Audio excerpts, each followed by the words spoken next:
श्रीपुरवंदिनी पाशम श्रीपुरवंदिनी पत्र टिके न जहाँ अधर में गुण रत्नों का गीवर हो। कितना विस्मय किसे नहीं हो, चलो देख लो शिरपुर को। देवों के भी देव पास जिन अंतरिक्ष में शांत रहे। युगों युगों तक दिगंबरों का जिन शासन जयवंत रहे। पत्रं यत्र विहायसि विपुले स्थातुं क्षणं न क्षमम्। तत्रास्ते गुणरत्नरोवणगिरि यो देवदेवो महान्। चित्रं नत्र करोति कस्य मनसा दृष्टा पुरे श्रीपुरे। सश्रीपाश जिनेश्वरो विजयते दिग्भाष शाम शासनम। आज हम पार्श्वनाथ भगवान की पावन भूमि अंतरिक्ष पार्श्वनाथ सिरपुर से आप सब लोगों के लिए इस बात को बताना चाहते हैं कि आचार्य, महान आचार्य हमारे उमा स्वामी जी ने तत्वार्थ सूत्र में 16 कारण भावनाओं का उल्लेख करते हुए दिया है कि हमें किसी भी प्रकार से आवश्यकों का परिहार नहीं करना चाहिए। आवश्यक से तात्पर्य ये होता है कि हम जब अपने जीवन में किसी भी प्रकार का कार्य करते हैं तो उस कार्य में हमारे लिए सबसे पहली बात ये आती है कि बिना किसी की पराधीनता की करना चाहिए। जीवन की दिनचर्या हमारी ऐसी होना चाहिए कि जिस दिनचर्या में हम भगवान पार्श्वनाथ हो, महावीर हो या कोई भी तीर्थंकर हो, उनकी देव पूजन, गुरु उपासना, स्वाध्याय, संयम, तप और दान, ये 6 कर्म आवश्यक कर्म हैं। इन कर्मों का हमें कभी परिहार नहीं करना चाहिए।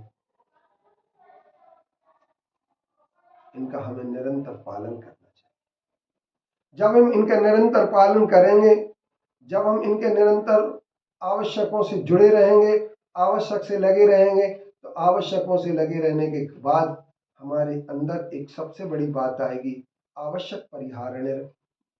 और आवश्यक परिहारणी होने के बाद हम आवश्यकों से जब जुड़े रहेंगे तो देव पूजन, जो पूजन करे भगवान की, वह कितना महान होगा। और खास तौर से सिरपुर में आकर के अंतरिक्ष पार्श्वनाथ की अगर पूजन करता है तो उसकी आदि व्याधि उपाधि, यानी जितनी आदि उपाधि संकट जितने भी हैं सब नष्ट हो जाएंगे। उसकी आदि व्याधि, दैहिक दैविक भौतिक ताप, सब ताप उसके नष्ट हो जाएंगे। लेकिन हम लोग क्या करते हैं, हम लोग 6 आवश्यकों का रोज पालन नहीं करते हैं। हमें रोज पालन करना चाहिए। इन आवश्यकों के पालन करने के लिए हमें जरा से भी पीछे नहीं हटना चाहिए।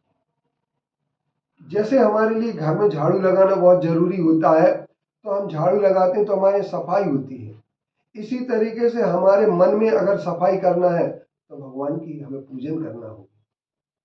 पूजन करने के साथ साथ हमें गुरुओं की चरण सानिध्य में बैठना होगा, स्वाध्याय भी करना होगा, संयम का पालन भी करना चाहिए। रोज कुछ ना कुछ संयम होना चाहिए। हम इतना संयम कैसे कर सकते हैं, छोटे छोटे नियमों के माध्यम से हम अच्छे संयमी बन सकते हैं। और संयमी बनने के लिए क्या करेंगे, हम संयमी बनने के लिए जैसे मान लीजिए यम नियम होते हैं, उन दोनों में यम नियम में, यम तो हमारा पूरा जीवन पर्यंत का होता है, लेकिन नियम ऐसे होते हैं हम थोड़े से समय की मर्यादा रख करके नियमों का पालन कर सकते हैं। तो हम ये कह सकते हैं कि यम नियम, आसन, प्राणायाम, प्रत्याहार, धारणा, ये जिस तरीके से हम इन योग की ओर बढ़ जाते हैं तो ये हमारे 6 आवश्यक योग ही है। तप, इच्छा का निरोध करने से ही तप होता है। और दान, प्रतिदिन दान देना चाहिए। जो एक बहुत अच्छी घटना है, एक बार मुनि श्री सुधा सागर जी आचार्य श्री के पास एक ऐसे गरीब व्यक्ति को ले गए जिसके दूसरे टाइम की व्यवस्था नहीं थी। कहा कि इसकी बहुत बड़ी समस्या, आचार्य से इसके लिए समस्या का कोई समाधान होना चाहिए। आचार्य ने कहा कि हाँ, ये रोज दान देना शुरू कर दे। सब लोग घबरा गए, जिसके पास कल के खाने की व्यवस्था नहीं है वो दान क्या देगा। और आचार्य ने कहा कितनी रोटी खाते हो, तो उन्होंने कहा हम 5 रोटी खाते हैं। बोले 1 रोटी का दान दो, 4 रोटी खाओ। उसने दान देना शुरू किया।